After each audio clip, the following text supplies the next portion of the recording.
soir, je sais, il fait froid, c'est l'hiver. On a besoin un petit peu de chaleur, ça tombe très bien. Nous retournons chez Michael Galas, le restaurant de la Yap, pour une soirée à la truffe blanche. Énorme, énorme.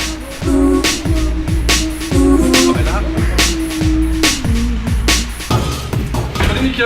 Salut Alexandre. Et oh, t'as refait l'aventure? Ouais, on a un retour refait, c'était pour être en plus en harmonie avec l'intérieur. Il fait bon chez toi là. Alors ça, là je la sens la truffe. Déjà. Je la sens. Ouais, elles sont où? Montre-moi ta truffe. Elles sont dans mon coffre-fort. Ah, t'as un coffre-fort. Oh la vache.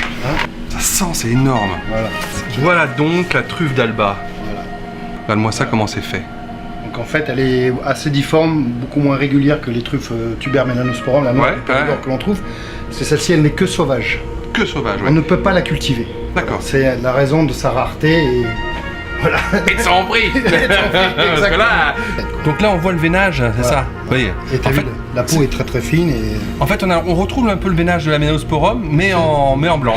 Comment c'est venu cette idée? Raconte-nous un peu l'histoire de cette soirée. Tout simplement, c'est encore une histoire de rencontre parce que ce sont des amis à moi, Cyril et Laetitia, qui sont de Paris, qui pour nos 40 ans l'année dernière nous ont offert un restaurant italien, mais un vrai restaurant italien où on a pu déguster de la truffe blanche. D'accord. Et pour ma part, c'était la première fois que je mangeais de la truffe blanche. J'avais déjà eu l'occasion de la voir, mais de ne pas la toucher dans certaines entreprises où j'ai travaillé. Et l'idée a commencé à germer de là. On a pris du plaisir.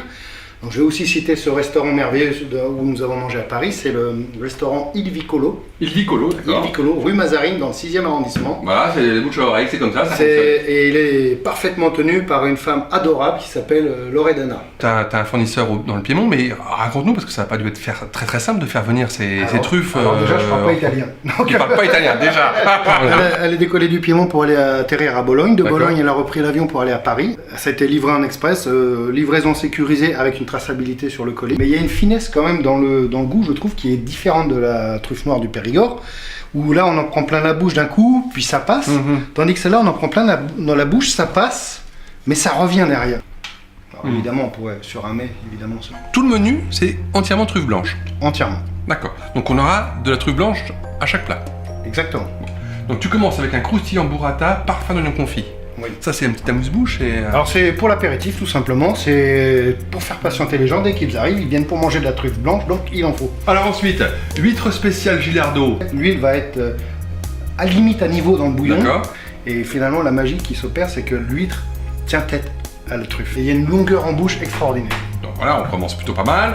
Noix de Saint-Jacques blanche de la Manche, risotto aquarello lié sauce poularde et crème de persil. Ouais. Ça c'est c'est l'entrée plus. L'entrée plus. Là c'est sublime. C'est tout simplement sublime.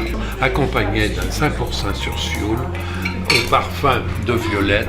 Ensuite, en viande, carré de veau limousin, servi rosé, crevette de petit marron, châtaigne et jus de rôti.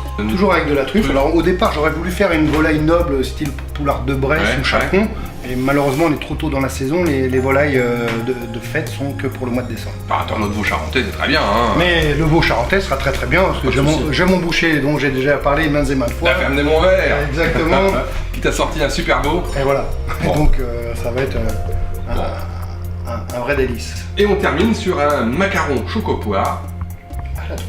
À la truffe. Parce que ton macaron, il a ta truffe, c'est ça?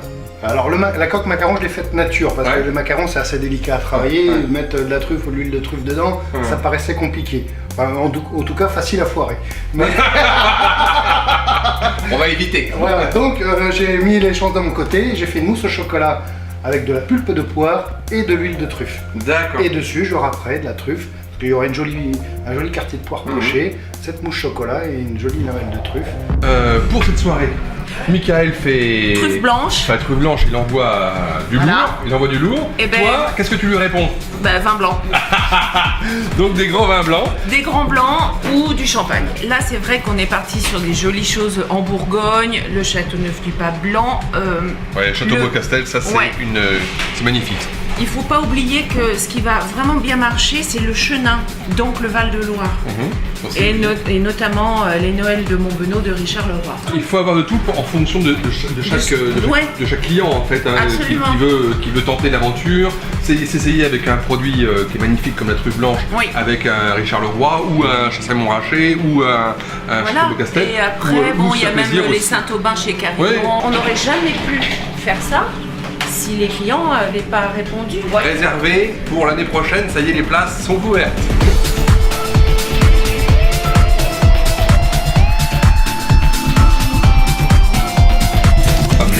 Allez, Chine, mon grand. Bravo à toi. Bon, les enfants, c'était une soirée extraordinaire. Une nuit presque blanche pour une truffe blanche, on va dire.